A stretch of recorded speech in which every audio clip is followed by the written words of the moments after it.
It's really so great to see all of you guys. I'm so excited that you signed up for the workshop. Um, so I'm going to play from current slide. That's the preamble.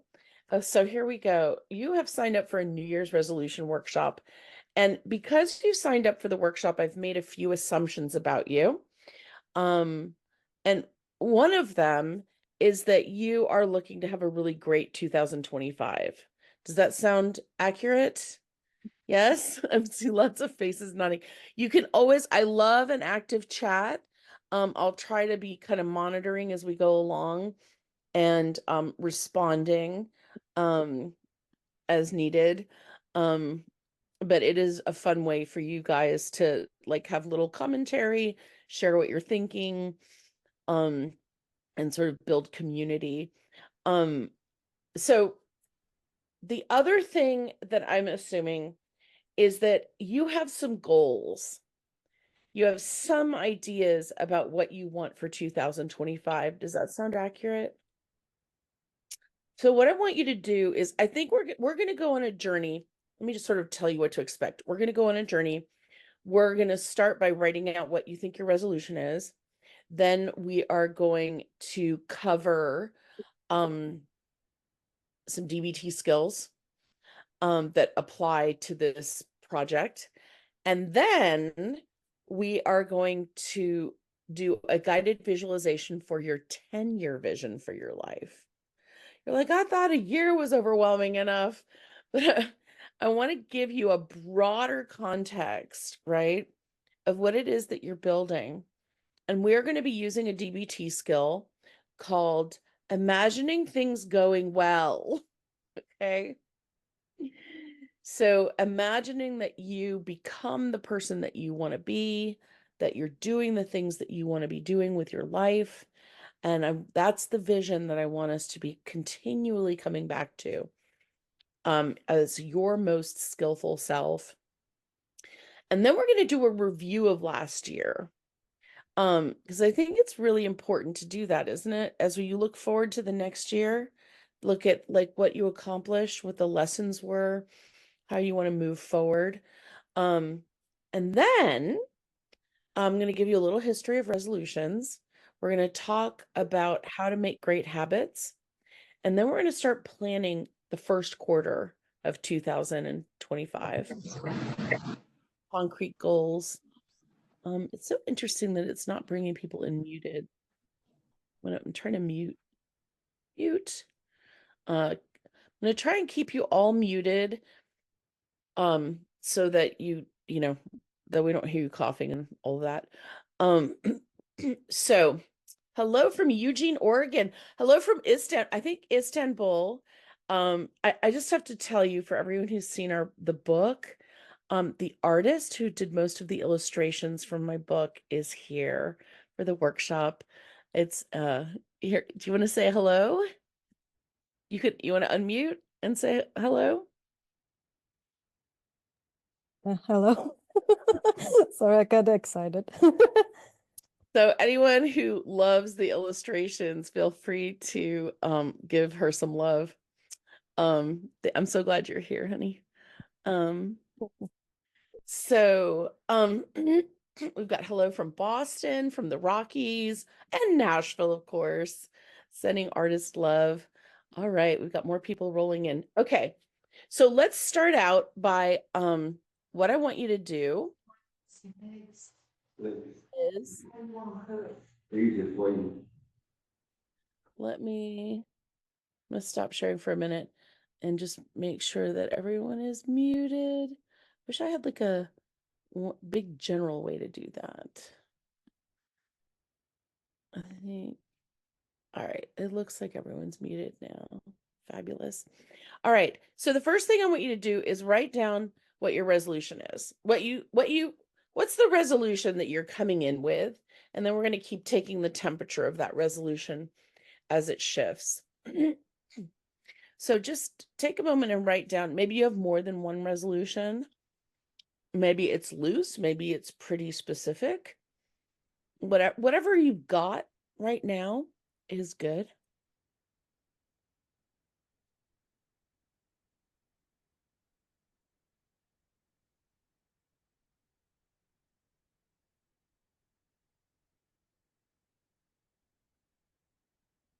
We are going to do a lot of writing today. Is this the followed workbook that we've downloaded? Um, we are going to be using that workbook. How many of you got a chance to download the workbook? Raise your hand if you did. Fabulous. If you didn't, really don't stress about it. You can just free write in your notebook or your paper. How many of you got a chance to do the values assessment? Okay, awesome. Again, don't stress if you didn't get a chance to do that. It's also in chapter 13 of my book, if you have my book, or you can just download it from the email. It's just a helpful guide for thinking about your broader values, what's important to you and what you've been giving time to. All right. Feel free to throw into the chat where you are with your resolutions currently, what you're thinking your resolution is right now. If you feel inclined to do that. So here we go. This is your starting point with your resolution. This is what the workbook looks like. That's the cover of the workbook. If you haven't downloaded that, or you have. Anyway, I'm Diana Partington. For those of you who don't know me, I'm a therapist, author, speaker, educator, and even a podcaster. If you haven't had a chance to check out the podcast, it is available wherever you get your podcasts. It's called Suffering Optional, and it looks at the intersection of DBT and the Dharma. What have we got coming in? Oh, I love this. Live my best life. Excellent. I have a hard time narrowing it down to one. You don't have to narrow it down to one. You might want to pick one to work with today, and then you could go through the same process with some of the other ones that you have. Find a way to make passive income. Ooh, passive income. Is that not the dream for everyone? Have a better relationship with my phone. Anyone else relate to that one? Expand my life coaching practice. Beautiful. Lose weight, graduate, secure a corresponding job, travel at least 3 times with family. Excellent. Reduce anxiety through accepting the anxiety is the problem, not my work or other external pressures. Oh, there's a lot of wise mind there. Build my biz to the top, prioritize my health and happiness, commit weekly day off, completely off your phone. That is really impressive. Prioritizing my own self, grow my new organization while taking care of my mental health. That is not an easy balance. Rest and listen to my body well, turn inward and focus on myself and what I control within myself. These are really great starting points. Reducing procrastination. All right. So I'm going to talk a little bit about DBT skills for a moment. One of our big DBT skills is called building a meaningful life. So this is a handout from Marshall Linehan is the woman who created dialectical behavioral therapy. This is her skills training handouts and worksheets, and they really are handouts and worksheets. From the emotion regulation unit. Emotion regulation is about your ability to manage overwhelming emotions. And some of our skills have to do with reducing your vulnerability to negative emotions. And one way to reduce your vulnerability to negative emotions is to accumulate positive emotions. And when we're looking at our New Year's resolutions, what we're really doing is looking at building a meaningful 2025. We're looking at setting resolutions that are going to help you accumulate positive emotions over the next year because you're feeling good about what you're doing with your life. Does that impact how you're thinking about the resolution? So, what Marshall Linehan says is what is important is that you experience your life as worth living, one that is satisfying and one that brings happiness. Now, the research shows that the way that we find happiness is by pursuing meaning. When we're pursuing a meaningful life, happiness is what shows up. When we're pursuing happiness, we have a tendency to look for short-term positive emotions. And there's nothing wrong with short-term positive emotions. That is another skill in DBT, building positive experiences right now. Fun is another DBT skill because it does help inoculate you against those negative emotions that can pull you down into depression. So, what is this accumulating positive emotions long-term skill? It's about avoiding. Start to do now what is needed to build the life you want. Um, Identify the values that are important to you. We're not going to work on the values a whole lot during this workshop. I'm hoping that you got a chance to look at identify your values on in that assessment, and you can always go back to it and refine. So thinking about one value, something that's really important to you that you really want to be able to spend some time on in 2025. Then we're going to narrow it down with a few goals that relate to that value, and then choose one goal to work on now. And then we're actually going to get into these smaller action steps. Well, I emailed this presentation. The presentation is going to be available online on YouTube for a month. Um, so hopefully that's going to be really helpful for that. Um, all right. So are you getting the DBT context for what we're doing today with the resolutions? Excellent. Um, and I really want you to be mindful as you think about your resolutions. Let's keep it dialectical. A dialectic is two opposing truths that can be true at the same time. Maybe this isn't exactly a dialectic, but I want you to think about not only like your push for personal growth, those kinds of things, but also think about including some fun in your New Year's resolution. Um, I just want to remind everyone to mute if you come into the room unmuted. Um, okay, I think we're good. Um, so, um, just keeping that little voice in your head that like helps you remember to keep having fun. Um, so the other thing that I want to invite you to do is as you think about your New Year's resolutions, is imagine things going well. So just close your eyes for a moment and think about the resolution that you currently have. And just imagine yourself following through, becoming the person who follows through and does the things that you are wishing, that are your deepest wishes for 2025. See if you can really imagine yourself doing the things, see yourself doing the things, see yourself having success with the things. And what does that feel like? So this is a DBT skill, to imagine things going well. We often focus on what's not going to work. Now, that's not to say that we're not going to look at obstacles and try and solve the obstacles, but we want you to have that spaciousness to create something, right? To create the thing you want, to move into that space of being the person that you want to be. And then rehearse that for positive outcomes. All right. If you imagine things going well, does that change your resolution?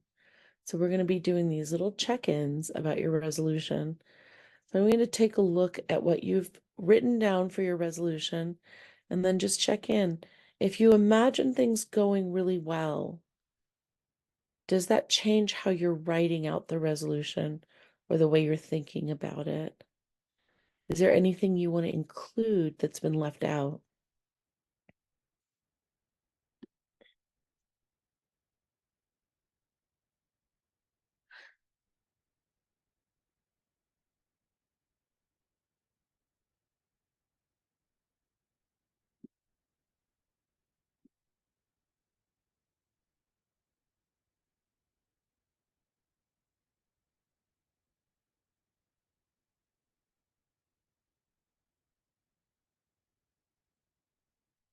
So now you kind of have the DBT foundation for everything that we're doing today. And now we're going to look at your 10-year vision. We're going to go on a little vision quest. Oh, Holly says, I can't even imagine. I feel like I can't even imagine these resolutions working out or imagine me practicing the value. Well, hopefully that we're going to help you develop that vision over the course of the workshop. Um, Move my body every day, try to connect with that movement to nature. Ooh, I love that. I totally connect with that.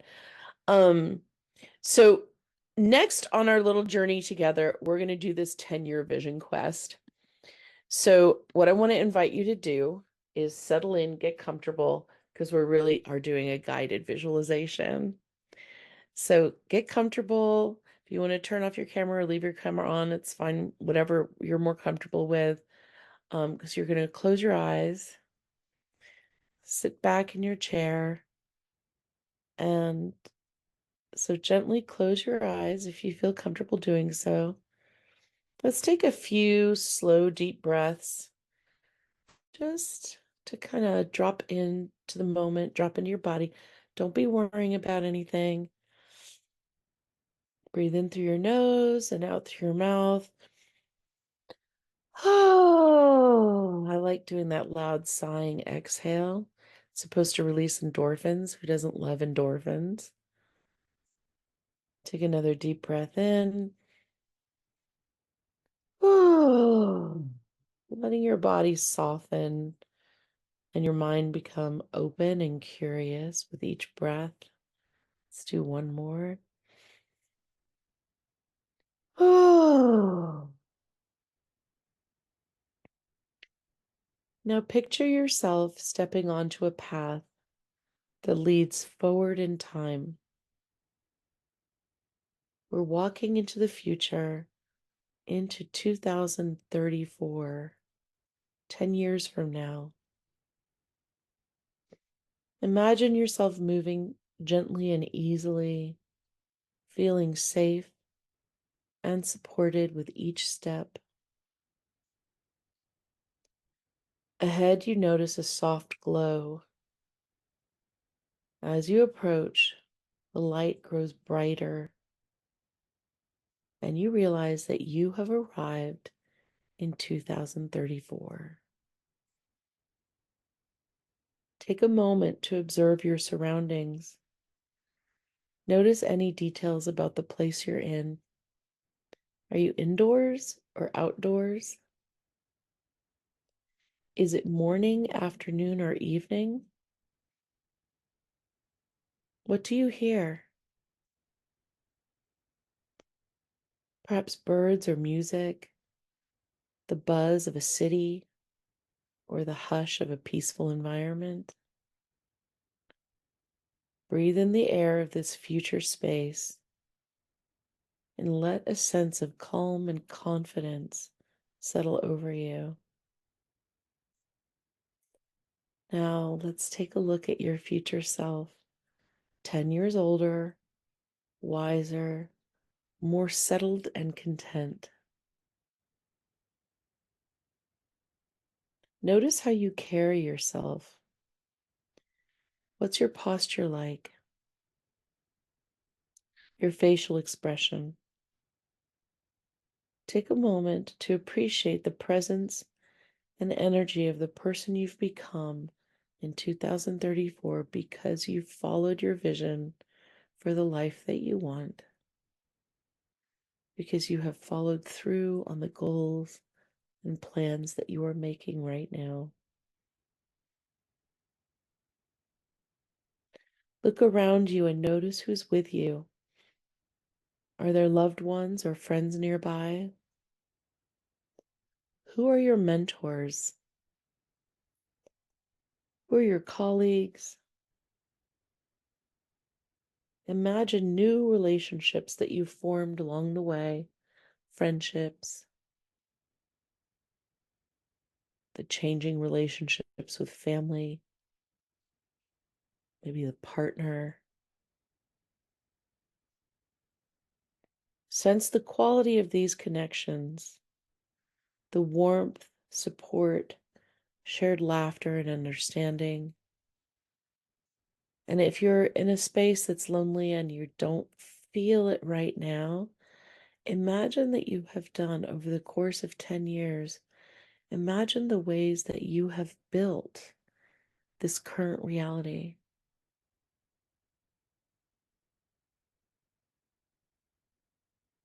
Imagine walking through a typical day in your 2034 life. Pay attention to what you've accomplished. What's the work that you're doing, the passions you're pursuing? What are the goals that you've met over the past 10 years? All the things you'll have accomplished between 2024 and 2034. Perhaps you've traveled to places you've always wanted to see, written a book, started a business, or deepened your family connections, or you're feeling strong and secure in your body.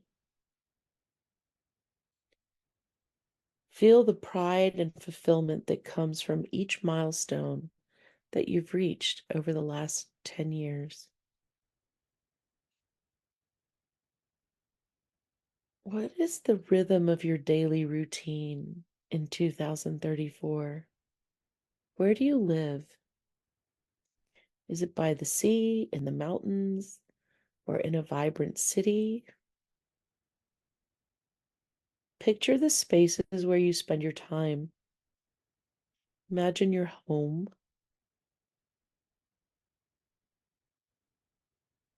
Imagine the home that you would love to live in 10 years from now.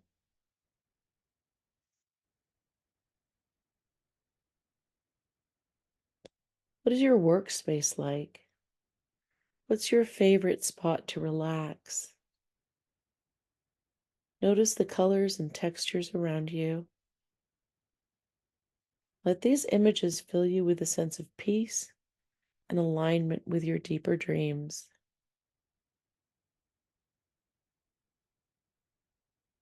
How do you feel in this moment, surrounded by this life you've created in 2034?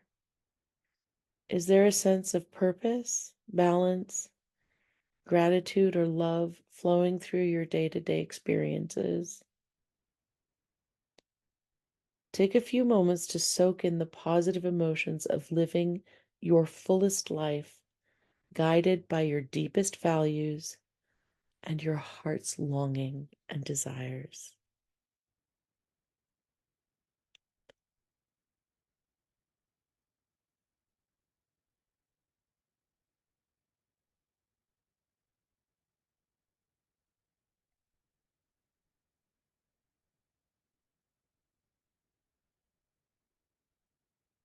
Now imagine this future version of you has a brief message to share. This version of you is looking back across time at you in this moment. Is there a piece of advice, an affirmation, or an encouraging word that they are offering you about how they arrived here in this wonderful space?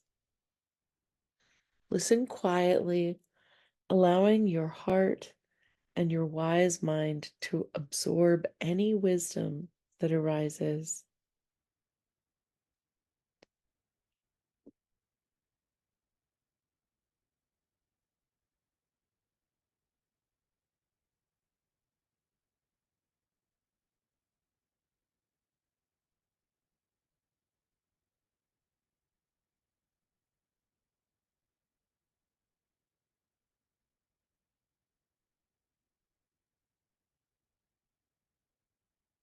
Take in everything that you can from your future life.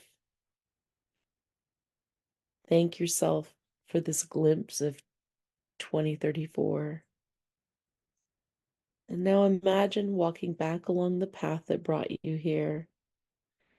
Notice the glow of the future life receding in the distance as you gently return to the present moment. Take a deep breath in. Exhale slowly. When you're ready, wiggle your fingers and toes and open your eyes. Let's take a moment to write down any insights or images that moved you during the visualization, knowing that each step that you take today can lead you closer to the life you just experienced in your mind's eye. Feel free to write down your reflections on the visualization, what you saw, felt, and learned.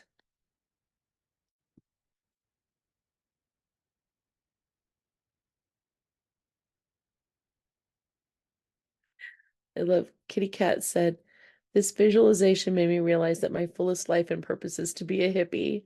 I want to live in the jungle in Costa Rica and just be free." Anyone else relating to that? Love that. Just keep swimming.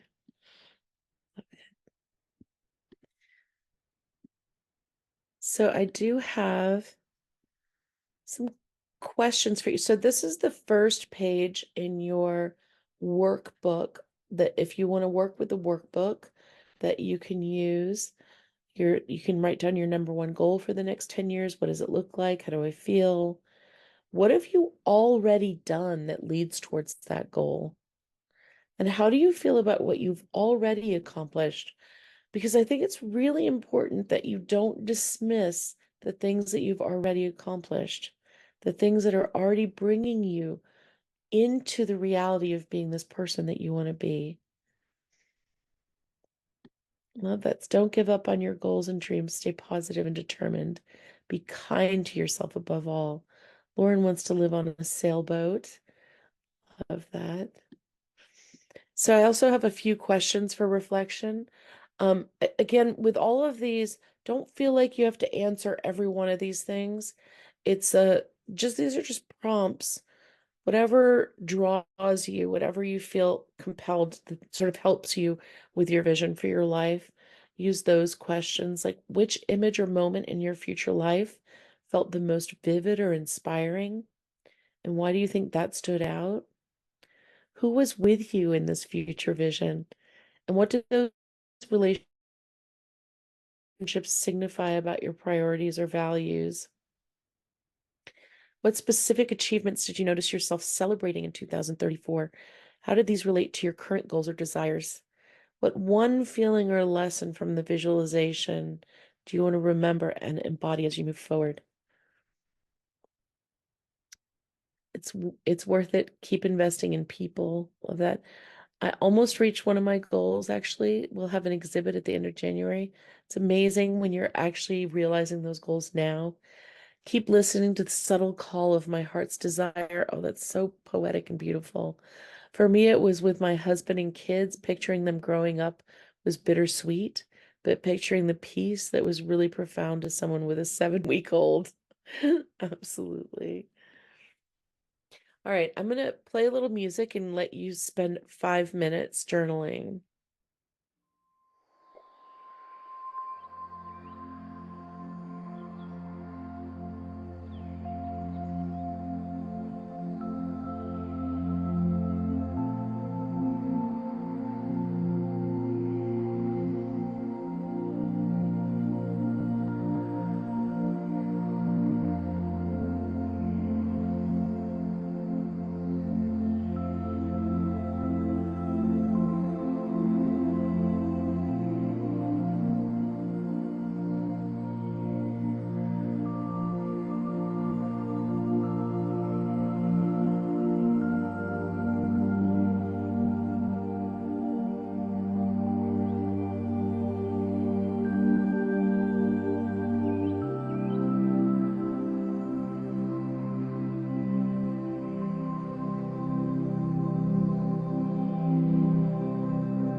if you want to continue writing. Just want to share, Beck said, I saw myself older, stronger, more confident, extending a hand to me. I love that.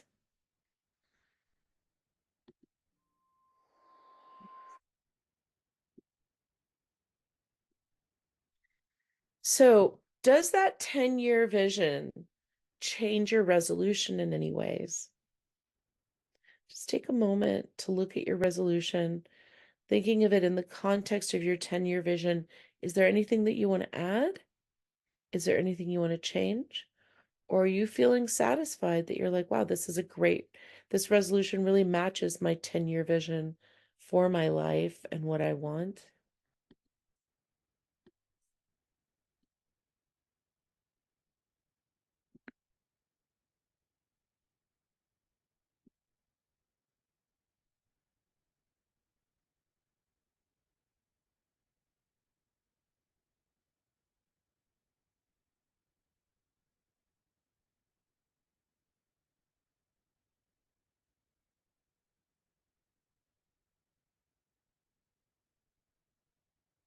And we're going to just keep modifying and massaging and working with that resolution.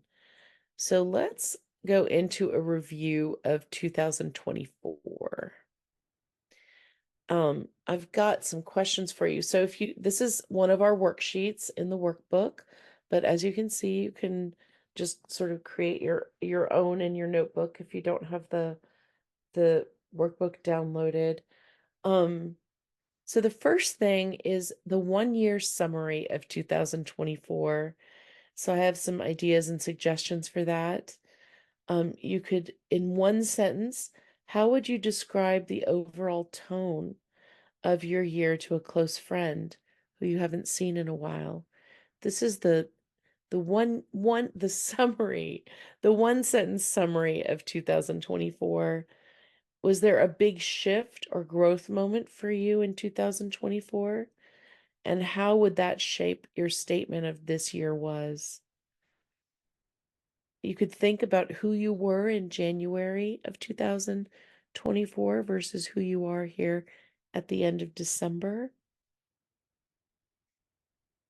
Is there something that might capture the evolution that you've gone through this year? Or what is your biggest takeaway for the year?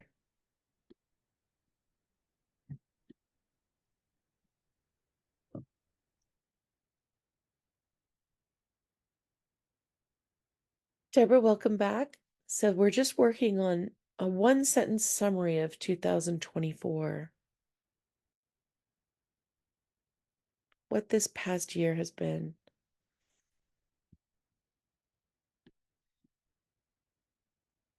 Mercy said my resolution was about getting my bills paid, about getting a good job that pays all my bills.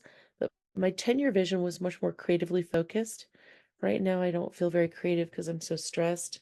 So it seems at odds with each other, which also feels interesting. Love that. One thing to remember as we think about the 10-year plan is you look at 2024 and you look at going ahead into the new year, is I always like to think about seasons, right? That we have different seasons in life. Like our friend with the 17-week-old is in a very specific kind of season of life, right? And there are things that are wonderful about that season and things that are really hard. And to remember that there will be other seasons, right? You're going to move into different seasons throughout your life. And so sometimes the things that are your priority for 10 years from now, in this coming year, you need to make something else your priority to help you get there. So the next question, of course, is 5 things that you're grateful for. So I have some thoughts, some ideas to help prompt you to think about what you're grateful for from 2024. Maybe people, thinking about who offered you support, guidance, or kindness this year. Was there a friend, a partner, or coworker who positively impacted you in ways that you're thankful for?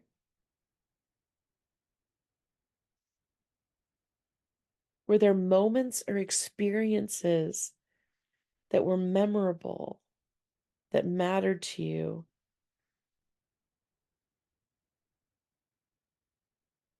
Were there daily comforts like a routine or habit, like that morning walk or journaling practice that brought you peace or joy? Was there some kind of personal growth that you're grateful for? And what helped you? What fueled that personal growth? Or were there any unexpected gifts? Maybe any surprises or silver linings? Perhaps an obstacle that turned into an opportunity?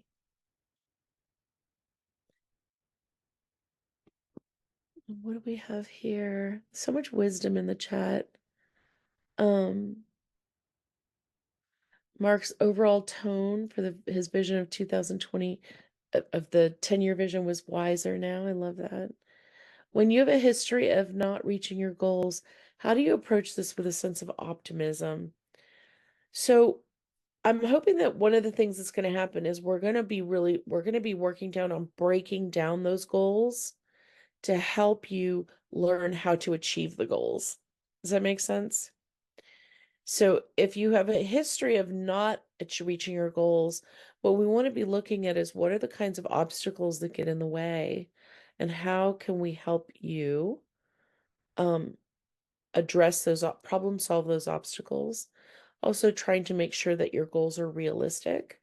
And we're going to work on all of that. So I hope that that's going to have you leaving the workshop feeling a sense of hope. There's a song lyric that says, "Leave it all behind and there's happiness." My 2024 summary was "Leave it all behind." I got some mental health diagnoses, quit my job, left my partner. Wow, this is a lot of change in 2024. Moved out of my apartment. 2025 will be all about being intentional about building that happiness in a way that supports that 10-year vision. Beautiful. My doctor recommended a few books that changed my mindset this year, and I'm so grateful. Beautiful. Yes, with the Taylor Swift lyrics. I love it. All right. So, two things that you're most proud of as you think about 2024, what are the two things that you are most proud of that you accomplished this year? So, examples might be I'm proud that I communicated my needs at work and negotiated a more flexible schedule. Could be something like that. Are there any challenges that you overcame that you're proud of? Did you face a big obstacle and come out stronger? It certainly sounds like our friend Michelle um, has faced a lot of obstacles and hopefully come out stronger from on the other side as you build your vision for your new life. Did you learn any new habits or skills that you're proud you stuck with? Did you step out of your comfort zone, like speaking up more at work or setting healthy boundaries in a relationship?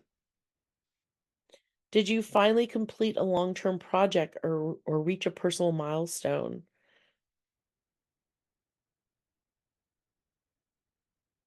Love to have you share in the chat. What are you most proud of? Getting into therapy. Woo woo. We love, therapists, we love it when you get into therapy. I had a long and honest conversation with my father about my childhood, and we found a lot of growth and healing. That is really something to be proud of. Also started a DBT class this year. So helpful in getting through all those challenges. I love that. That is how, how many of you that one of the things you're most proud of is starting DBT group. But happen to love that one, obviously. Passing chemistry class. I've been super worried about it since starting college. Everyone knows that college chemistry is slays people. Like it can really, really kick them out of their STEM goals. So congratulations. Becoming an academic weapon this semester. Sounds like you've had some success with the academics. I love it. My leap of faith into walking away from a well-paid job to lead a nonprofit. Wow. Um, Starting school and a new career path. That's very big. Completed an IOP, storytelling retreat, and shared my story with Speak Up, reach out on suicide prevention, continued creative flow practice. Amazing. Amazing. Um, Started grad school and a new career path. Excellent. Sherry Ellen says, I was so good at chem, they let me take it twice. Taming my rage monster, that's a big deal. Emotion regulation triumphs. Moving, starting my daycare and my art. I persevered through a bipolar episode and started yoga and strength training. That is a big deal. DBT group, leaving a terrible job. Excellent. Going back to study to change careers. That's really great. It's really, really a lot of things to be proud of. So let's take a look at your biggest lesson of the year. So in 2024, what did you learn? Think about a time that you stumbled. What did it teach you? What was the lesson? It might be that your recovery from that stumble is one of the things you're most proud of. But let's take a look at what was the lesson. What did you learn from stepping into unfamiliar territory, a new hobby, job role, volunteer project? Was there a belief, an assumption, or a habit that you changed this year? What sparked that change? Where's the lesson? Did you start with one plan but end up somewhere completely different and realize it was exactly what you needed?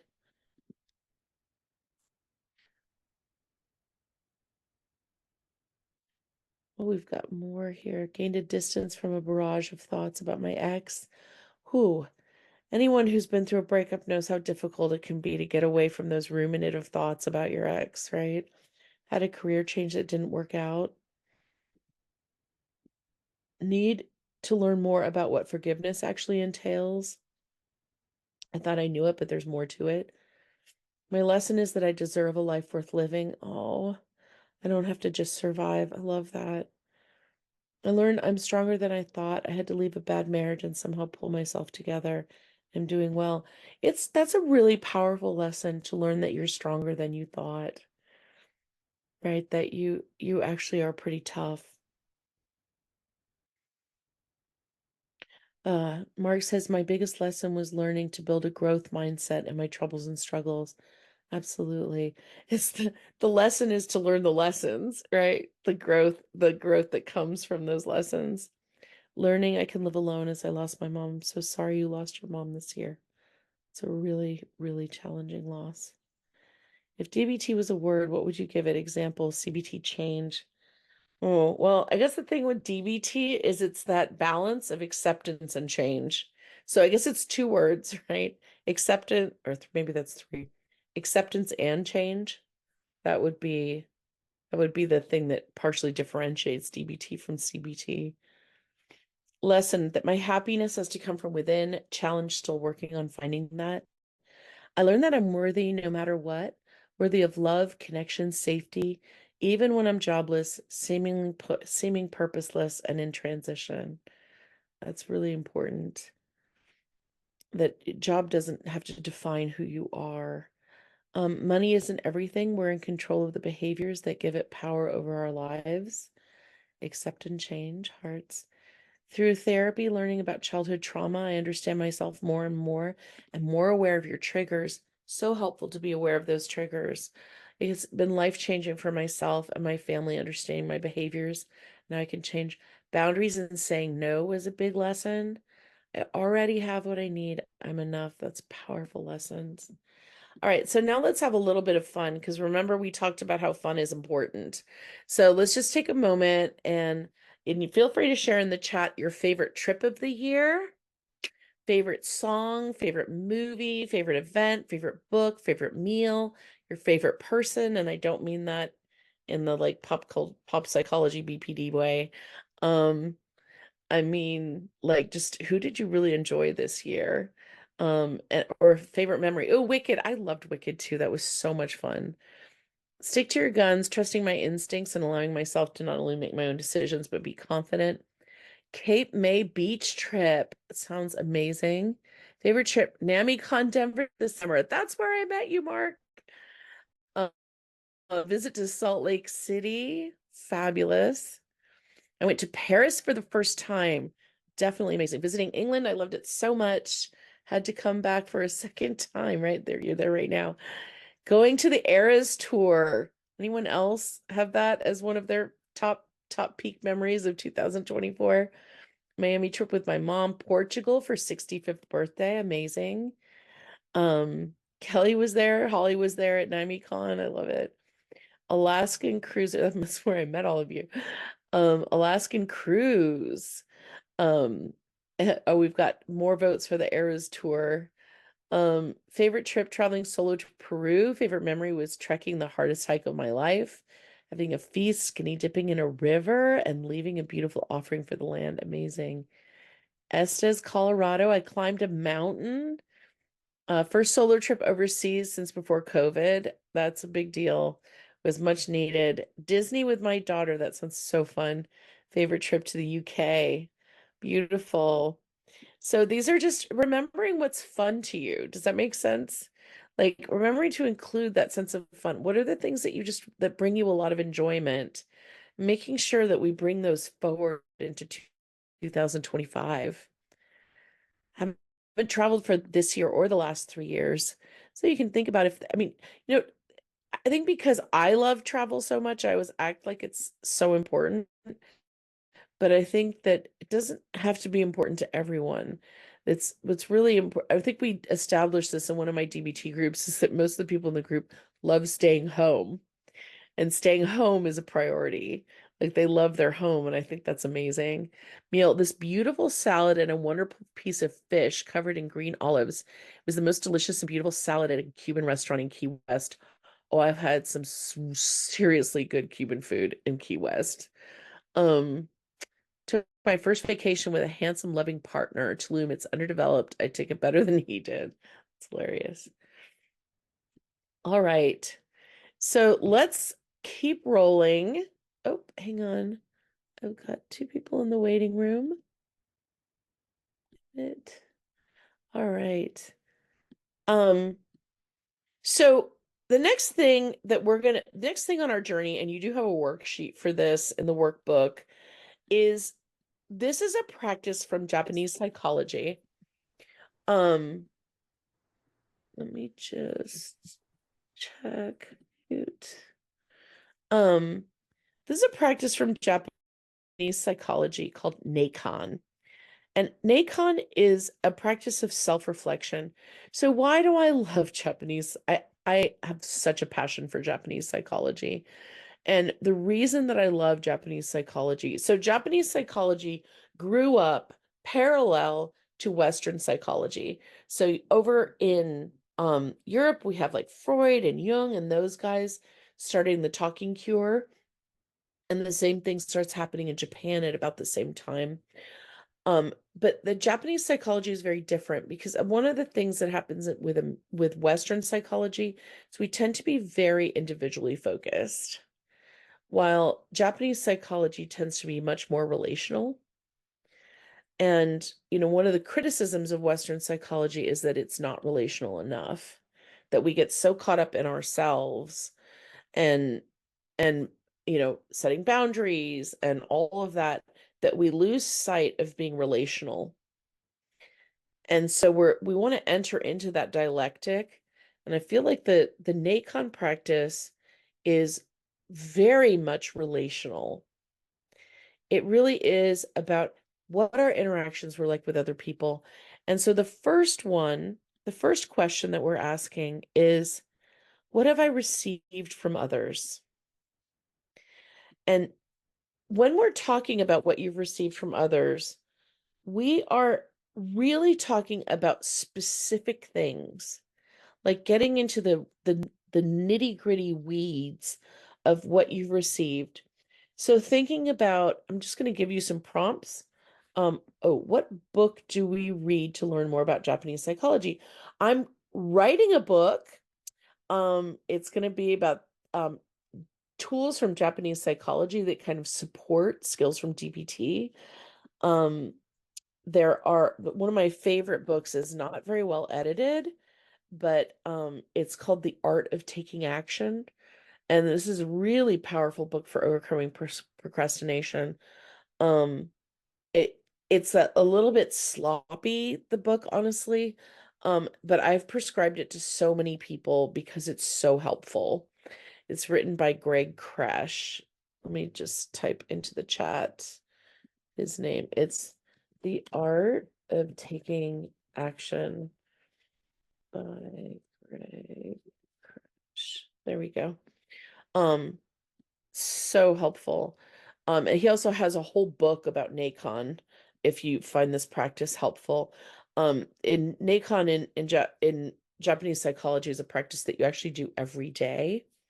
So what have I received from others? Thinking about 2024 in your daily life, looking at practical support, think about your typical day. What do you rely on that comes from someone else? Food, electricity, clean water, transportation. Who prepared or provided those items and services for you? So, thinking about the line workers who got the electricity back on during a storm, thinking about the postal worker that brings you your mail, thinking about the people at the grocery store that are there stocking the shelves, how you've received from those people.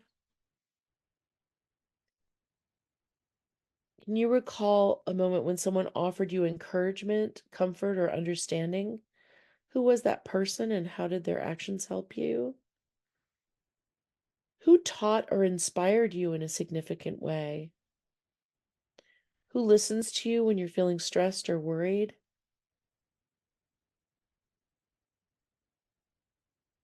Is there a mentor, teacher, or friend who shared knowledge that shifted your perspective? Think of a time when anyone out there in the world did something kind. Were there small gestures like someone holding a door or offering a ride? Like I had a really great Lyft driver the other day, and I was like, I wish I could get her every time I call a Lyft because she just like her car was so clean and she was so like respectful and her driving was really good. Um, Reflect on gifts you've received, big or small. Have you received any financial support? Um, and a gift could even be a job. Who gave them to you and why were they meaningful? What resources, books, tools, or job opportunities or finances were offered to you? Who gave them to you and why were they meaningful? How did these gifts or offerings help you succeed or enjoy your life more?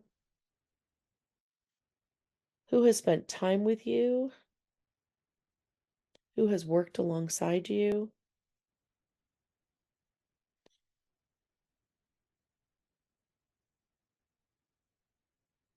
So now I want you to just take a moment and think about when you think about all that you've received, how does it make you feel? Is there anyone that you're particularly grateful for? I want to just let's give you 3 minutes to write on that.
right, I'm going to move to the next NACON question, which is, what have I given to others? So thinking about this past year, what have you given to others? Maybe tangible support in the past year? What physical items like food, gifts, or resources have you shared with someone else? Have you donated time or items to a charity or a cause? Who have you comforted, encouraged, or listened to recently? Maybe someone confided in you and you helped them feel supported or understood. Maybe you can recall a recent time when you did something kind for someone, even as simple as holding a door or helping them with a task. What small gestures do you routinely offer that make people's lives easier or brighten their day? Who have you taught or guided with your knowledge or skills? How have you given your time to other people?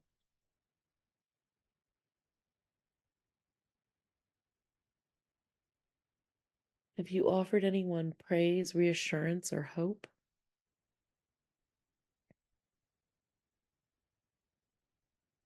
Were there times where you put someone else's needs above your own? What motivated you to do that? What kinds of sacrifices have you made that contributed to other people's well being or success?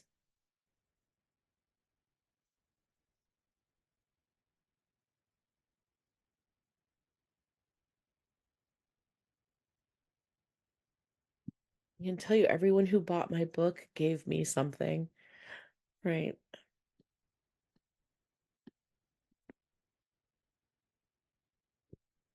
I spent 9 months on a daughter for my husband. It's awesome. Time for one of my dear friends, Patty and Jim, as they're going through some health issues, supporting them through their health issues. Group Me Up from my friends from DBT group is a great resource for giving and receiving help. Oh, it's exclusive to DBT group. Yeah. Although we're gonna have some other opportunities coming up in 2025. Um, Beautiful.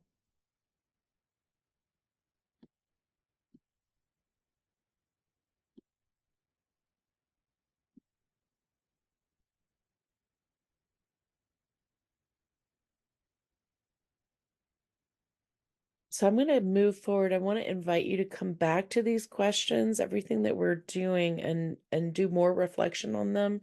But I'm watching the time. I always have more things than we have enough time for. Um, let's just do this one real quick. This is the difficult one. This is one that sometimes makes people feel prickly. But you can see where it's very relational. The question is, what troubles have I caused for others? What trouble, Connie, I love your face. You're like, what troubles have I caused for others? So what do we mean by that? Um, have you caused any everyday irritations for other people?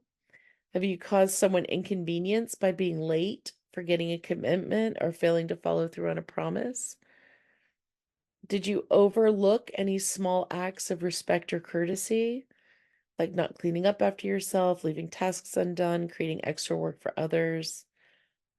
In what ways might my words or tone have hurt someone's feelings or added to their stress?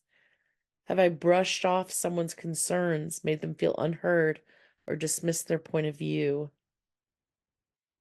So one thing I want to say about this one is um this doesn't make you a bad person, right? Sometimes in the day-to-day workings of our lives, we step on other people's toes, right? So it's not so much that you're supposed to go into some kind of shame spiral about the trouble you've caused other people, but it is just an awareness of the impact of your behavior on other people, that there's another person on the other end of that behavior. Um, so it might be that you have boundaries that you need to hold, but also recognizing that that does create trouble for other people. Too many to name, not making much time for people as they need. Yeah, it's not easy to do that when you don't have enough time, right? Did you overstep someone's boundaries? Did you meddle in someone's business without being asked? Did you give your word but not honor it fully? How did this affect the other person? Did I make excuses or try to justify breaking a commitment that might have compounded their frustration and disappointment? Were there situations where my action or lack of action led to serious harm, hurt, or loss for someone? How might my choices have significantly altered someone else's emotional well-being, finances, or sense of security? What do I notice about my patterns in causing trouble or inconvenience? Is there a recurring theme or trigger? And how do I feel about realizing the troubles I may have caused? Kitty cat can do no wrong. Love it. Taking on more than I can accomplish, leaving someone without what they're looking for. Absolutely. I asked every day my daughter to hurry up and not miss the bus. According to her, I ruined her day every day. Love that. That's such a great example, Ani, because it's like you kind of have to tell your daughter to hurry up and not miss the bus. And so it's not that you necessarily need to not do that, but it is also the recognition of the impact, right? My technical technology inability is a pain. It's a huge block for me. Absolutely. I'm gonna say no, but there are at least three people that would disagree with me. Unfortunately, my anxiety unfortunately spills and gives anxiety to my husband. That's so painful. Avoiding when I get overwhelmed, not answering messages for long periods of time, canceling last minute. I know that my difficulty with emotion regulation causes a lot of stress to people close to me. I always apologize, but I would like to not do it in the first place. Absolutely. All right. So I want to invite you to come back to that question. I had to say no to my client for protecting my mental health versus physical health. Absolutely. Um, so I want to invite you to come back to that. This is our last thing for 2024. How did you spend your time and resources? Have you seen this Wheel of Life before? There's a lot of different versions of it. Sometimes it's 6 pie slices. This particular one is 9. So this is in your workbook. But if you don't have the workbook, you can always just draw this. The idea is, and this is why I encourage you to bring colored pens, is that you can color in these lines to sort of represent how much effort you put into this arena of your life. Finances, family, career, fun and recreation, relationships, spirituality, health, and just your interests, personal growth. Um, so let's look at personal growth. And you can also write words in on these lines. You can color them in, you can write in words, anything to help you get a visual representation of how you allocated your time, resources, energy, money in 2024. How much time, energy, or money did you dedicate to personal growth, like books, courses, or therapy? What was the return on investment? Did it create positive changes? Did your biggest expense for finances, did your biggest expense align with your true priorities, or do you see any mismatches? How effectively did you budget for both short-term needs and long-term goals? Looking at the time you invested in family, I'm gonna let you guys work on this one later, um, so that we can move forward and get to the resolutions for 2025. So, and I want to invite you to do these work. There's a bunch of worksheets that I didn't mention. I wanted to give you a bunch of different options for how to work with these things. Um, I'd love for you to go back and write down 10 things that you're most proud of accomplishing in 2024. And if you're having trouble thinking of 10 things, dig deeper, right? Look for other things that you're not thinking of. Um, and this is the more or less for 2025. So let's do that really quickly. Let's just spend a couple of minutes, and I want you to just free write whatever comes up at the top of your head. This year in 2025, so we've just looked at 2024. What do you want more of in 2025? And what do you want less of? So working on those two, let's work on those two lists for 2 minutes. Thinking about what you want more of in 2025 and what you want less of.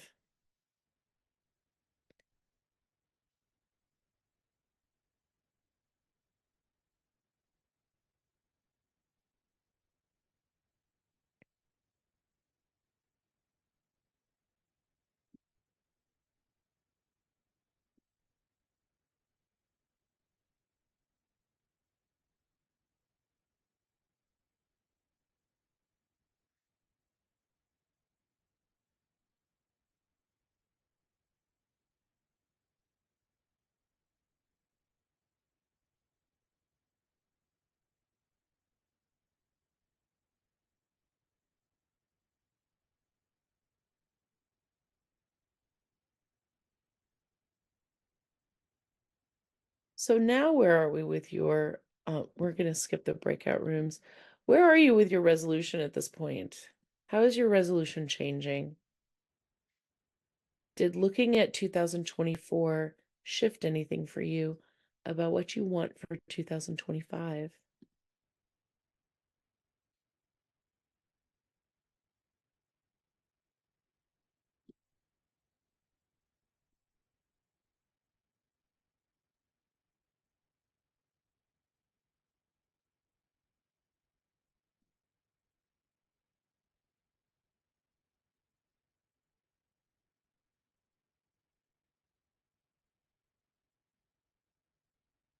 All right, I want to give you a little quick overview of the history of New Year's resolutions. Um, so New Year's resolutions, I went looking for this because I was thinking, is New Year's resolution just like some trendy thing that we do now? Um, Actually, they did New Year's resolutions in ancient Babylon. So in 2000 BC, there are the first known records of New Year's resolutions come from the Babylonians. And the Babylonians, they would curry favor with the gods by promising to return things that they borrowed from other people and promising to repay debts. That was sort of the focus of those resolutions generally. It was that sort of transactional, like how you're materially going to take care of the relationships with other people. And then we fast forward to Rome. This is the Roman god Janus, for whom January is named. And Janus is the two-faced god because he has one face looking into the future and one face looking into the past. And we sort of did that, right? We just looked into the past, we reflected on the past. Now we're moving into looking at the future. Um, and so the Romans tended to have, um, they tended to make set intentions for the future, which of course is a theme that persists into modern times. In medieval ages, the New Year's resolutions tended to be about piety and more spiritually focused. And then in the Victorian area, they tended to be much more um, focused on sort of morality and relationships. I resolved to be more diligent was a common one. I will cease from idle amusements. I resolved to keep careful accounts of my spending and reduce needless extravagance. I resolved to write letters more promptly to friends and family. Isn't that awesome? In the letter writing days, we could translate that to I resolved to text more, respond more quickly to texts. Um, I resolved to avoid speaking ill of others and keep peace in conversations. So in the modern era, we move into this era of New Year's resolutions having a commercial influence, um, where there's a lot of companies that are driving New Year's resolutions, which I guess I'm doing that too, that are focused on renewal and transformation, accountability to a higher power, goals setting and self-improvement, reflection and self-knowledge. So this is the evolution of New Year's resolutions. So I want to do something real quick with you because we've got these New Year's resolutions that are very growth oriented, but I just wanted to remind you that New Year's resolutions can also be about fun. Um and so I'm launching this poll. Does everyone see the poll? It's a little harder to do if you're on a phone. Um So what I want you to do is look at these. This is not, if you click on one of these, if you click if you say yes to one of these, that does not mean that you are committing to doing that for your New Year's resolution. Just click the ones that look like they could be fun, or if they sort of prompt you to think about something that could be a fun resolution. Because remembering that one of our DBT skills is to have fun. And so it's kind of fun to have some silly resolutions, right? Or some lighthearted resolutions.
I'm hoping this is sparking your imagination, even if none of these specifically capture your interest, that you might be like, oh, but here's a fun idea.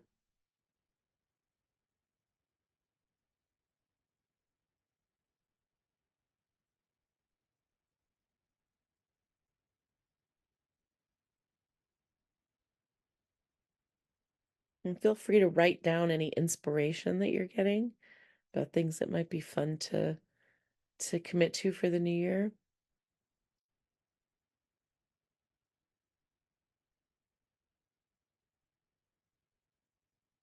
Is this changing how you're thinking about your resolution?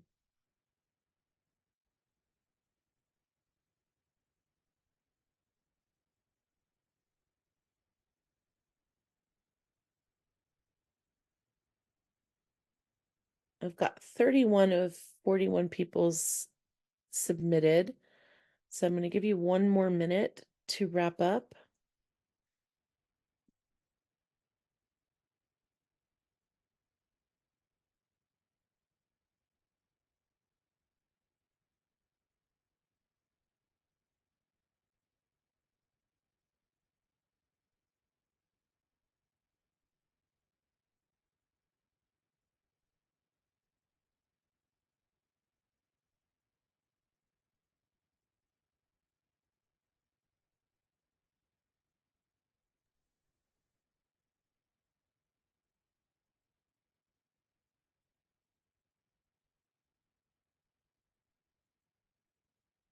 All right, I'm going to go ahead and close out the quiz for now.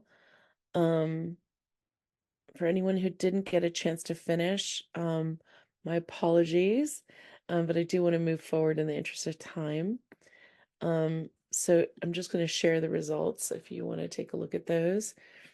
We had a lot of people who are into trying the new coffee shop or baking a new recipe every month, hosting a dinner party once a month, um, visiting the state parks, learning a new word every day, doing random acts of kindness every week, um, trying a tiny adventure once a week, like exploring a nearby town or waterfall. Those were popular. Journaling one positive thing a day for 30 days. So we had a lot of other lovely ones as well, but those seem to be the most popular. Um, all right. So did that shift you at all in your thinking about what resolutions can be and how they can look? Um, Forgot to tap on one piece of art every day. That was fun. Awesome. I didn't even see half of them. I will include those in the email that I send out so you can take another look at them. Absolutely. Oh, Sage didn't know you could scroll. Yes, you could scroll. Um, all right, beautiful job, guys. So I'm gonna try and go through. Okay, so here's a problem with me is I always over prepare. So now I have way more stuff to cover than the 90 minutes that I told you this was gonna be. So if you need to leave, know this is going to be available on YouTube on a private channel for a month, so you can catch the rest of it if you need to go. If you're willing to indulge me and stay, I'll try to get through this as quickly as possible, knowing that you can always come back to things and keep working on them. Um, Unfortunately, you need to, I'm so sorry. Shocking, we're going to run over. I guess people who know me know that I run over all the time. Like, there's just so much to do. Um, so everyone who's been in group with me is shocked. Not shocked, actually. Okay, so this is really important. Top resolutions. These are the top resolutions of 2023. Exercise more, get in better shape, lose weight, save more money, spend less, eat healthier, learn a new skill or hobby, quit smoking, reduce alcohol consumption, travel more, spend more quality time with family, get organized, declutter, focus on mental health. All right. Do any of those sound familiar to you guys? Are any of those like pretty much on your list? So here's what I want to say about those. Um, what we want to do with your resolutions is we want to align these new habits, these new goals with your identity. Lasting change comes from aligning habits with your identity rather than just focusing solely on goals. Instead of saying, I want to lose weight, let's have you shift to, I'm the kind of person who prioritizes health. Use identity-based affirmations and actions to reinforce your self-image. For example, every time you exercise, remind yourself, I'm becoming a healthier person. So if we look at those 2023, these were the top resolutions of 2023, the top 10. What I want to look at is rewriting those and think about how this feels when you say, I'm the kind of person who moves their body regularly to feel strong and energized, as opposed to I want to get in better shape. It's that idea that you are actualizing it now, right? So when you think about your New Year's resolution, what I want you to do is take a look at writing it so that you're writing it to say, from this moment on, I am the kind of person, or I am a person who, or just I make choices that support a healthy and vibrant body. I make choices who I value financial security and I spend wisely. I nourish my body with foods that help me feel my best. I'm the kind of person who is curious and enjoys expanding my knowledge and creativity. I am a person who prioritizes my health and chooses habits that support my well being. I embrace adventure and seek meaningful experiences. I'm the kind of person who nurtures deep and meaningful connections with my loved ones. I'm the kind of person who creates a peaceful and intentional space to support my goals. Do you see how the focus shifts from like a deprivation thing or like a stress thing to like simply being the kind of person that you want to be? So, what I'd love for you to do is how can you make your resolution more identity based? So the Buddha says that whatever the mind thinks and ponders upon becomes the inclination of the mind. So if you think of yourself as someone who needs better sleep habits, you see where the focus is? It's like, oh, I've got to do something differently. If you think of yourself as I'm a person who uses good sleep habits. I'm a person who gets to bed before like whatever the time is that's the right time for you with your body and your schedule. I'm a person who goes to bed at 10 o'clock at night. I'm a person who I'm a person who spends an hour a day writing. I'm a person who, whatever it is, however, whatever the actions are that support your goals, support your vision for your life, you are now officially the kind of person who does that. So you could say, as of this moment, this is what I want you to write down. I'm becoming a person who, or I am a person who. I'm going to go back to these to just give you a little bit of inspiration.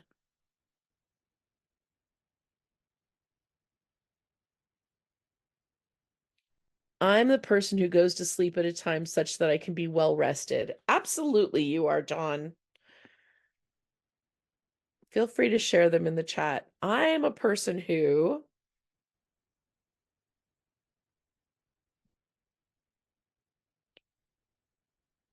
oh, you can absolutely be like, I'm a person who prioritizes my health. I prioritize my health. Absolutely. I'm a person who moves my body to feel stronger. Just whatever way of saying it feels the most comfortable for you. I prioritize my health is great. I'm a person who moves my body to feel stronger. Love that.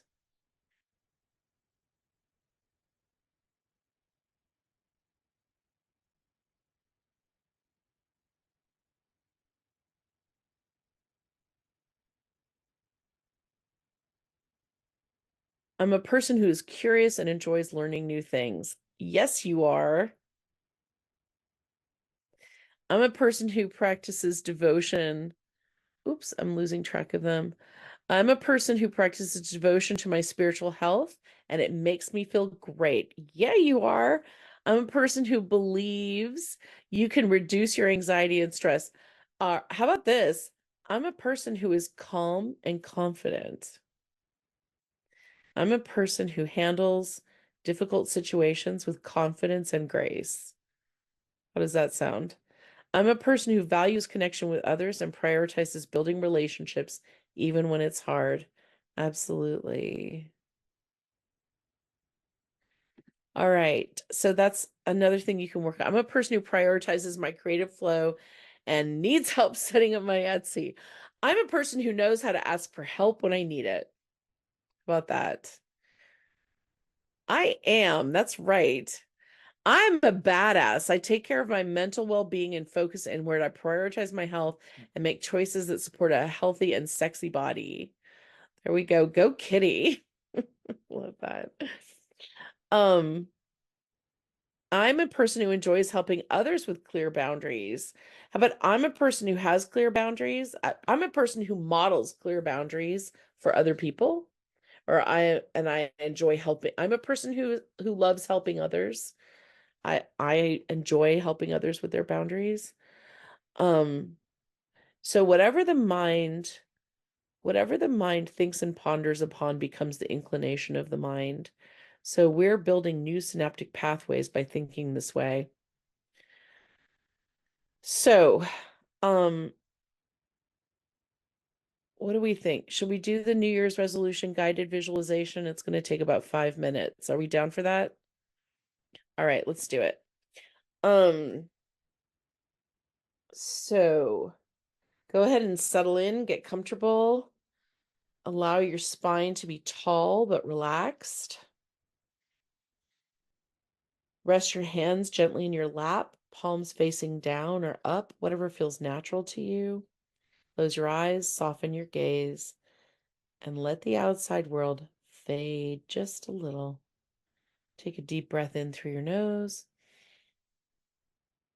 Feel your rib cage expanding. Slowly exhale through your mouth, releasing any tension you might feel in your shoulders, your jaw, anywhere else in your body, and allow each breath to ground you more firmly into this moment, connecting fully with yourself right now.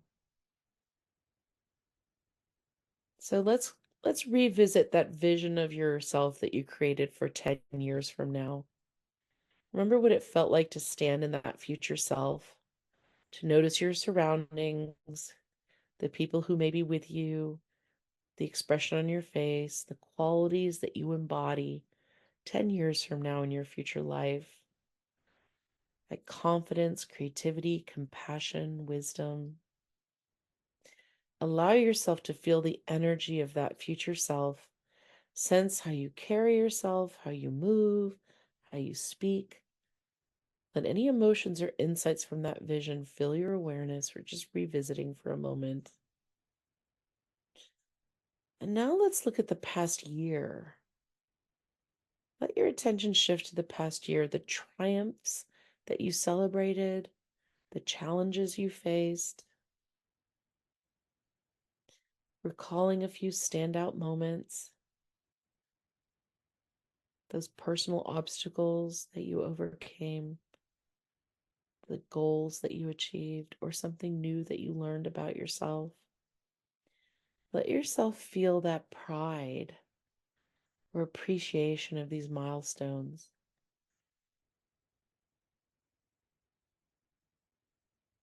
Also acknowledging the pitfalls or disappointments. These experiences also have guided your growth and shaped who you are today. Thank these moments for the lessons that they brought you.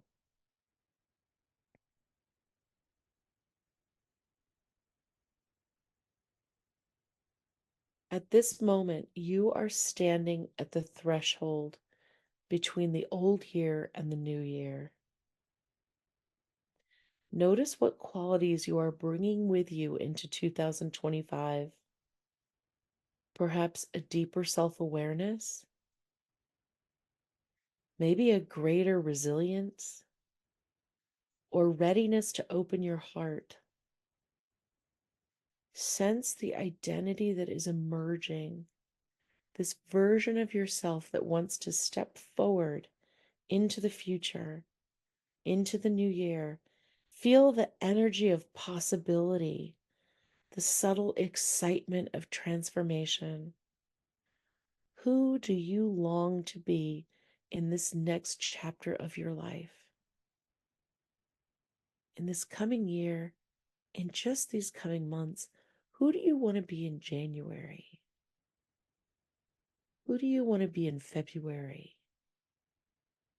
Who do you want to be in March?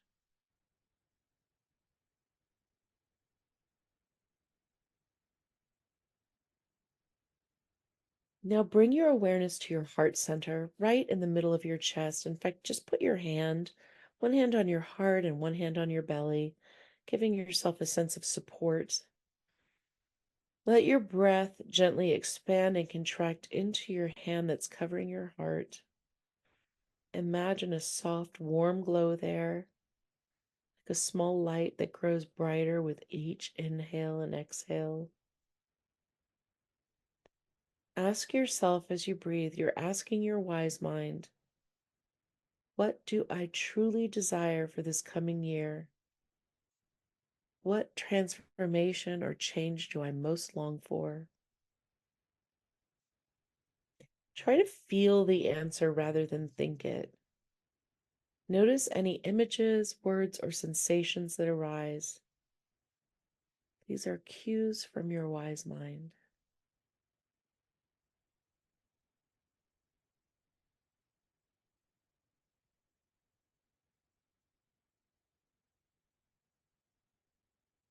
If your mind wanders or doubts arise, gently thank them and bring your focus back to that warm glow in your heart center.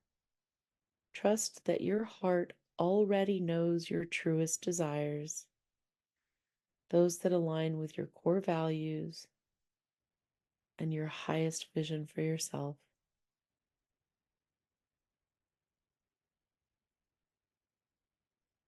In this state of connection to your heart's desires, let's consider, how can I translate these desires into tangible actions for the new year? What actions can I do?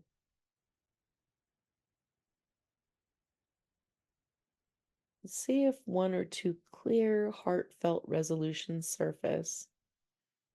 They may relate to your well being, your relationships, your personal or professional growth, or the way you contribute to the world. Whatever arises, let it come from this space of authenticity and love for yourself.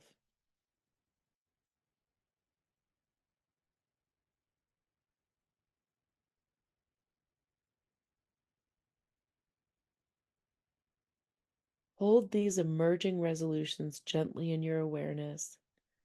Picture yourself living them out, waking up each day excited to follow through, trusting yourself to stay aligned with your true path. Imagine the joy and fulfillment that comes from living in harmony with what your heart desires.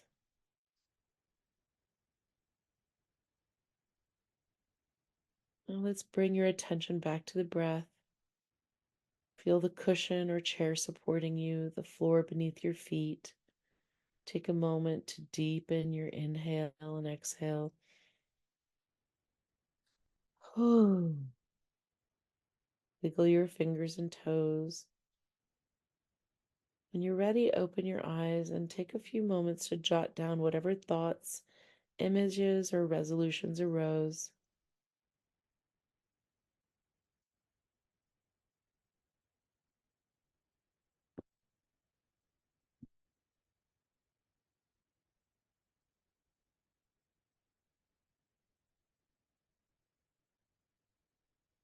So, an option you have is the worksheet, the Vision 2025 board.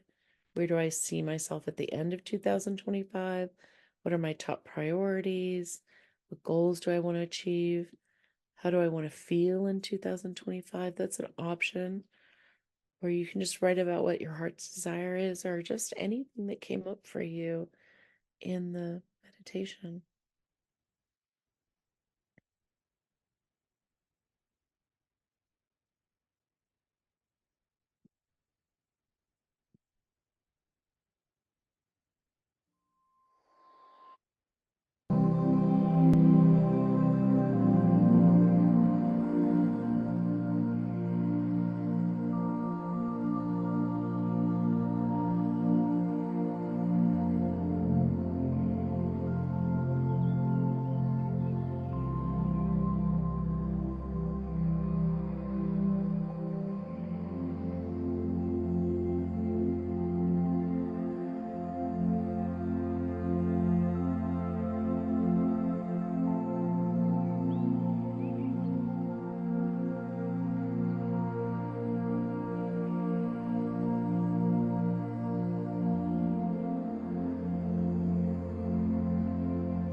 All right. And now let's go to the next thing on our agenda. Um, so here's another worksheet that you can work on. I recommend that you work on it a little bit later. It's looking at what's the vision or the value what are the visions and values that are going to be guiding you in 2025? And then what are the goals that specifically relate to those values? And then thinking about what are the material things you need? Like we're going to get really practical here. What's the material things that you need to accomplish those goals? Like if you're, want to make art, what are the things that you need to are there supplies that you need? If you're, are looking at exercising more, like, do you need to get a pair of running shoes? Do you need to get some, like let's get really practical. What do you need materially in order to fulfill the resolution? And what kind of time and resources are these goals going to demand? How are you going to fit them into your schedule? What are the new habits that will support this goal? What are the things that you need to learn?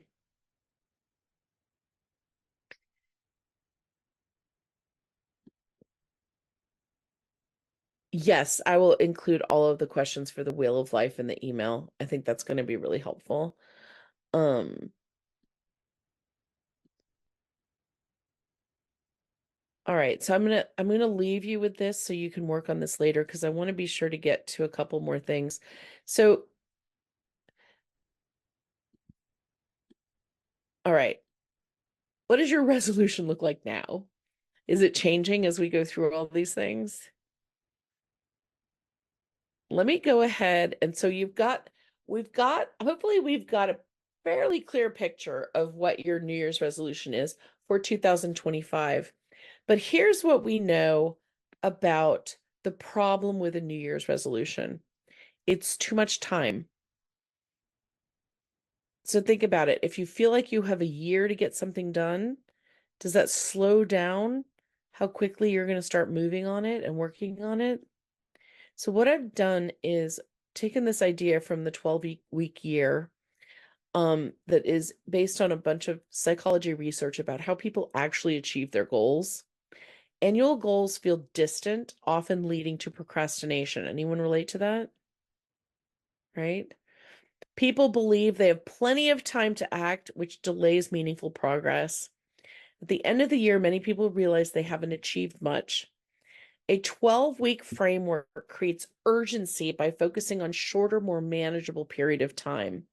This urgency drives immediate action and minimizes procrastination, which is why we're going to work on a 12-week plan for your New Year's resolution. And we're going to do that with SMART goals. Anyone familiar with SMART goals? This acronym is not a DBT acronym. You're like, are there not enough DBT acronyms? Do we need to add more acronyms? So let me just talk to you about SMART goals. So I want you to think about the next 12 weeks specifically. So all that fancy stuff we just did, let that kind of recede into the background. And we're going to start thinking really practically about the next 12 weeks, about what you can do, what goals you can set that are going to help you realize your vision for the year. So SMART goals are specific. What exactly do you want to accomplish in the next 12 weeks? Why is this goal important to you? It's really important to remember what is motivating this goal? Who is involved with or impacted by this goal? Where will this goal be pursued? What are the specific details of this goal?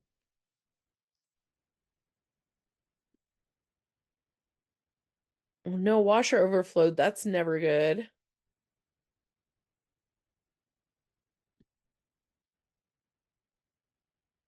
So write down specifically what you want to achieve. And then we want to make sure that it's measurable. How are you going to track your advancement? How will you know that you're achieving your goal? So are there numbers or milestones or benchmarks that you can be looking at? What indicators or metrics will show that I'm moving towards my goal? How will I know when I've fully achieved my goal? What's going to tell you that you've achieved your goal? The other thing that's really important is that you set a goal that's actually attainable. Evaluate the feasibility of your goal. Like, let's be practical here. So, because one of our group members mentioned like not achieving goals. So we want to make sure that you are setting a goal that you can actually achieve. So now you are recognizing I am a person who, right? Being this person, this is how I'm going to achieve this goal, but also be realistic about the amount of time you have, the resources you have, what's needed to achieve the goal, and set a goal that you're going to actually be able to get through in the next 12 weeks and actually achieve. And just making sure that this goal actually fits into your broader objective. Does this align with your broader work or life objectives? Why is achieving this goal significant for your growth? Does this goal fit with your current priorities and values? Sometimes you might discover that the goal is like, you're like, this is not actually the season for this goal. I'm going to work on a different goal for now. Like for someone who's got the 17-week-old baby, probably goals around adventure may not be a priority right now, right? It may be really important, but you might be like, okay, this is not going to be the season for that. Unless if you hear those like those super adventurous people who like trek their tiny little babies around the world with them. I'm like, actually, my mother was like that, so I don't know why I'm so surprised by it, but really, um, time bound. When do I want to accomplish this goal? Specific date or time frame? Are there interim deadlines or milestones that I can set along the way? So what I've done is I've at the bottom of the worksheet, it says we've identified, well, I want you to identify milestones for what you want to have achieved by the end of January. What do you want to have achieved by the end of February? And what do you want to have achieved by the end of March as the progression of these goals?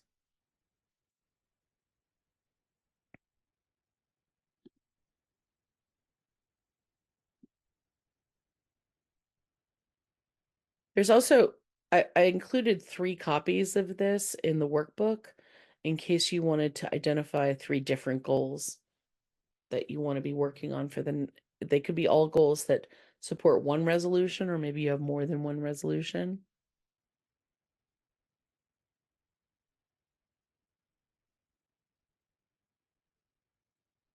So I'm going to keep moving just in the interest of time and invite you to come back to work on those SMART goals more later. Right. So this is just a slide about the SMART goals. I forgot about this slide.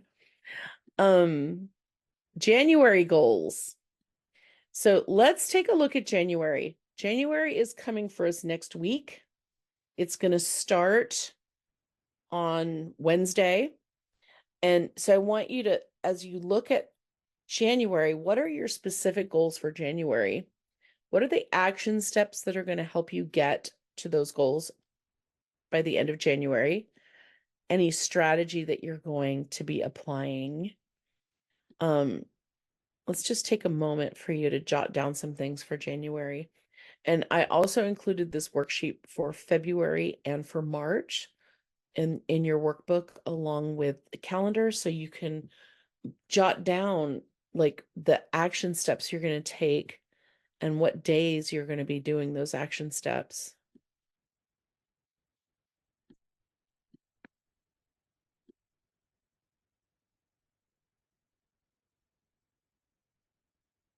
And notice it has the option of checking that you achieved it.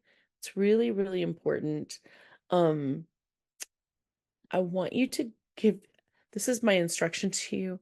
I strongly recommend that you buy a sheet of gold stars. You know, the gold stars that like teachers put on papers and things. I want you to get yourself a sheet of gold stars. And every time that you accomplish something, so if you've written things on your calendar here that you want to be sure to be doing, if you did them, put a gold star on. There is research that shows that even for adults, a gold star is positive reinforcement, that we feel the little kick of that reward when we put the gold star on whatever we've accomplished.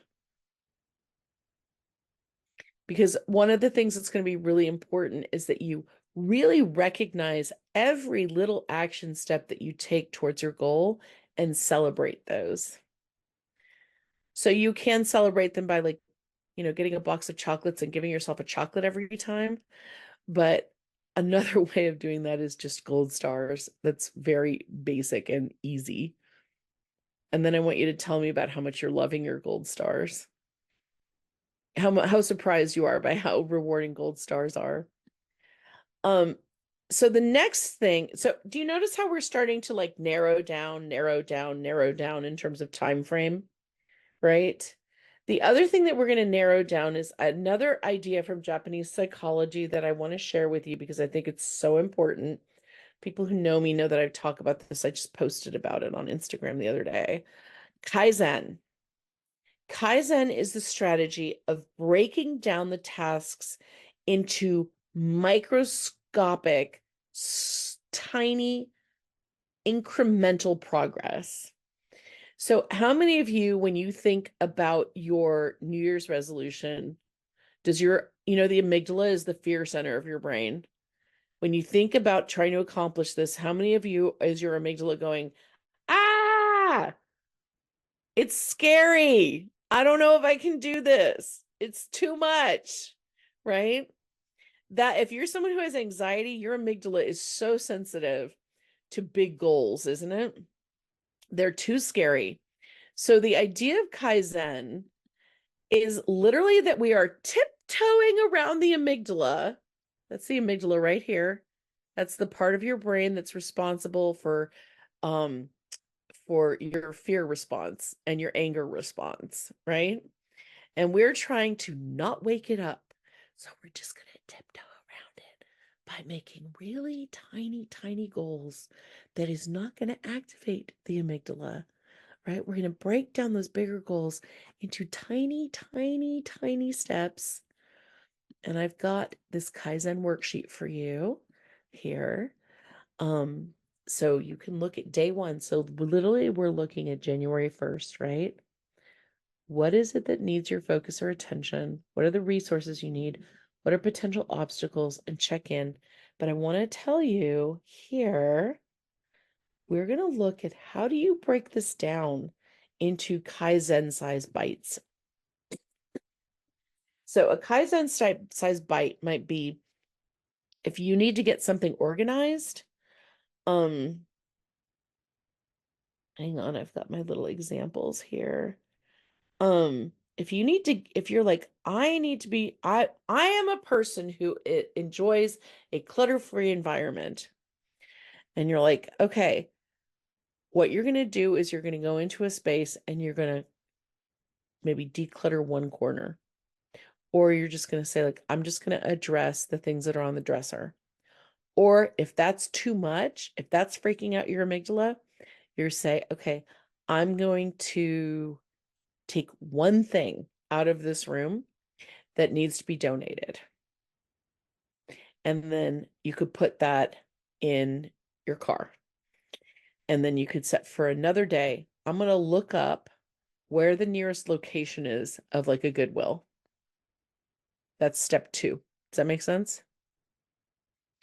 Step 3, another day could be, okay, I'm going to figure out, I'm going to think of a time when I might be able to stop by the Goodwill. I'm going to pick 3 different potential times. And then you're like, okay, that's like in a week. So every day I'm going to put one more thing in my car. Does that make sense? Do you see how we're taking it and putting it into just tiny, tiny little bite-sized chunks? So this may mean that you go back and revise your SMART goals, right? Um, so maybe you want to get better sleep. So you could say, I'm going to set a bedtime alarm for 5 minutes earlier than I usually go to sleep. And you want to have that goal that you really want to be getting to bed at like kind of a regular time, but you have a tendency to go to bed much later than maybe like you should, for the kind of life that you want to have. So let's just look at, okay, can you move up your bedtime 1 hour or 30 minutes or 20 minutes or 15 minutes from where it's been? Anything worth doing is worth doing poorly or one teensy bit at a time every day. Exactly.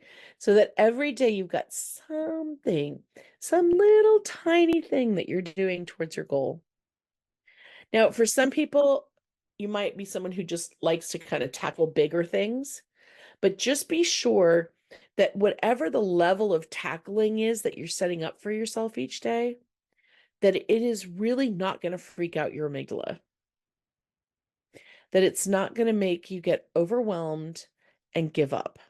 This is how we're going to make sure that you actually achieve your goals by setting those tiny incremental steps towards the goal, breaking it down so that it's so small that it's actually manageable,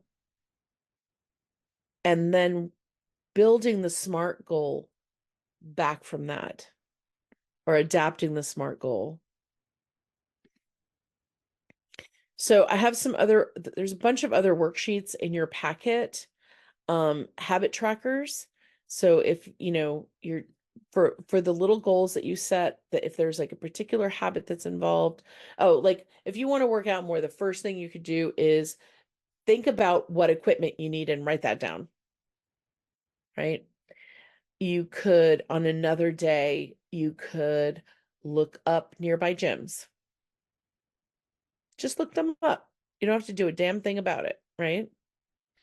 And then maybe you could, on another day, say, okay, I'm going to put my walking shoes by the front door. Maybe that's all I'm going to do. Set an environmental cue. And the next day, I'm going to go for a walk around the block. Or I'm going to set whatever's a realistic goal for you. I'm going to walk a mile, like something that's going to be manageable. And maybe another day you're going to call the gym and find out about coming and doing a tour. And then maybe another day you're going to drive by the gym, but not stop in there and just check out what's the parking like, right? Does that make sense? Like trying to make it so small that it doesn't overwhelm you.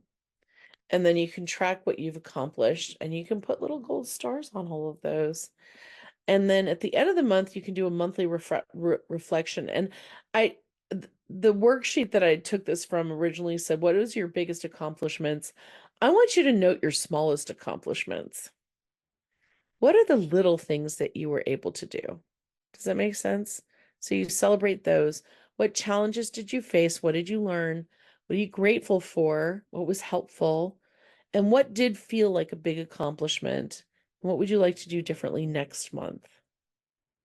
So you've got worksheets in your book that's cover sort of daily goals, daily reflection. Um, I don't want you to get overwhelmed. You don't have to do everything. I'm just giving you a whole bunch of options so you can kind of feel out what works best for you. What's the most effective thing for you? Um, so here we are. Does everyone know what their New Year's resolutions are and what goals you're going to work on first? What have we arrived at after all of that? You can throw those into the chat. Um, but I wanted to let you know, I was thinking as I was putting this together, I was like, the thing that really works the most for people following through on these things is having accountability and support. And so I thought I would thought I could offer you a first quarter follow through group where we meet on Monday nights at 6:30, 1 hour weekly. You'll be paired with a couple of people who have similar resolutions to you, where you guys you'll have a little opportunity to talk and support each other and give each other accountability. And we'll talk about other strategies for habit building. So what I thought I would do is offer that in January. If 10 people decide that they want to do that, then we'll do it. If I don't get 10 people, then we won't do it. Um, and then if people really like it and find it helpful, then we'll do it again in February and then potentially in March to get you through that first quarter of resolution follow through. Um, Baby steps in writing your children's book, Googling book workshops or books about how to write a book. Exactly.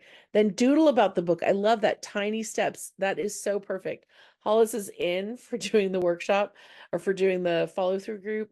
So I'm going to send out an email on Monday because it's going to take a minute for my assistant to upload everything to YouTube.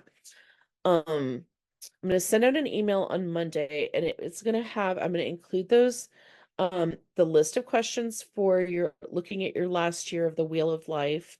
I'm going to send you the list of fun resolutions. I'm going to include the link to the recording of this workshop. So if you want to go back over anything and you want to take more time with it, you can do that, or you can share it with friends, whatever. Um, and then I'll also include signups for the follow-up group. So you have that opportunity. Yeah, I'd love to hear everyone's progress. Can we share our socials if people want to share? Absolutely. That sounds really, you know what would be really fun is if I send everyone who attended, if I send you um an email that you can respond to, letting us know how you're doing with your progress. And then I could send something out to like maybe 2 weeks in, 1 month in, 6 weeks in, see how everyone's doing. Um, and yeah, you can always follow each other on socials. Beautiful. Does anyone have questions or um anything that's come up? Of course, I'd love for you to share your resolutions in the chat. Um, Oh, the Mindful Wildflower, she has awesome DBT posts. Um when will I be publishing my job? That I'm not the first book that's going to come out next. Like so we've got the DBT for Life book. The next book that I'm doing is a daily reader. That's going to be sort of skills oriented. It's not going to be like do this skill, but it's going to be thoughts and reflections to guide you on your day, and then the Japanese psychology book. Um So, um, anyone have questions, thoughts, takeaways that you want to share? Anyone? Yeah, Rosalie. Hey, I have loved this and I've written down Oh, so much. I can't hear you for some reason. Can you hear me now? I can hear. You're unmuted. Weird. I don't know why we can't hear you. All Aw, right, do you want to type it in the chat? sure. Sorry. Oh, you can hear Some of her? us Why can can't I? hear Oh, her. oh, my volume was down. Okay, go ahead, Rosalie. Sorry, Okay, cool. it was error on my part. I just want to say I loved this, so thank you for doing it. I've written down a lot. The one thing I'm kind of struggling with now is like now that I'm in this like zone of thinking about all the things I want to do, I'm like I have so much that I want to do, and how do I pinpoint what's like because I don't like you said I don't want to do something that's not attainable. Um, and I'm just kind of struggling with like I want to do so many things. How do I figure out what is like the most beneficial, or I guess, or being realistic with myself, if that makes sense. Yeah, absolutely.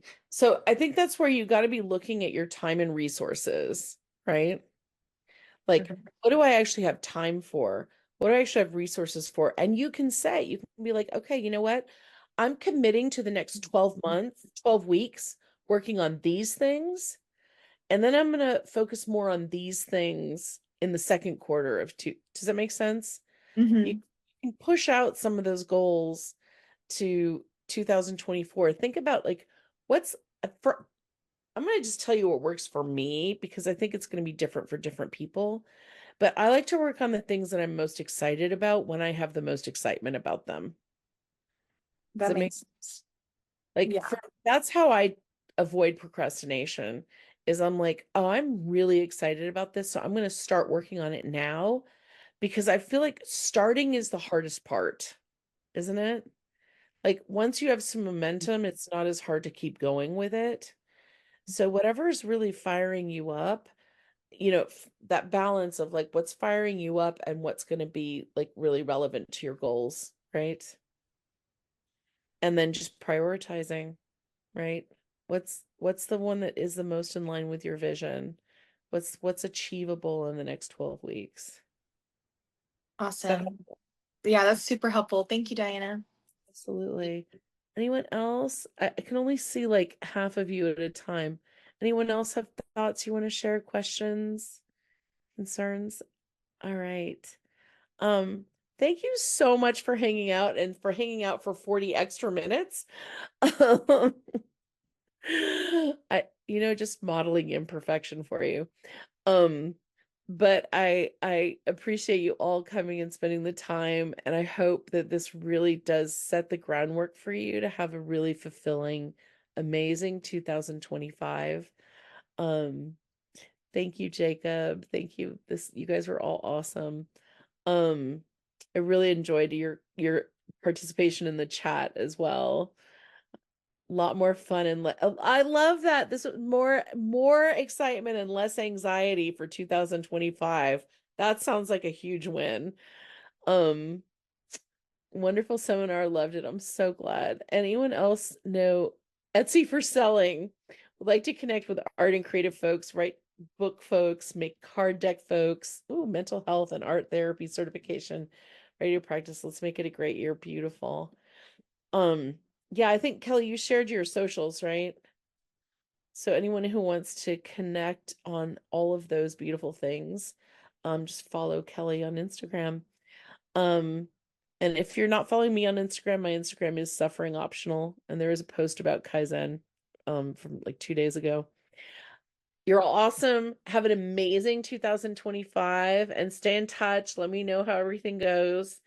And again, if you want to participate in the support group, just respond to that email and we'll get you signed up and everything.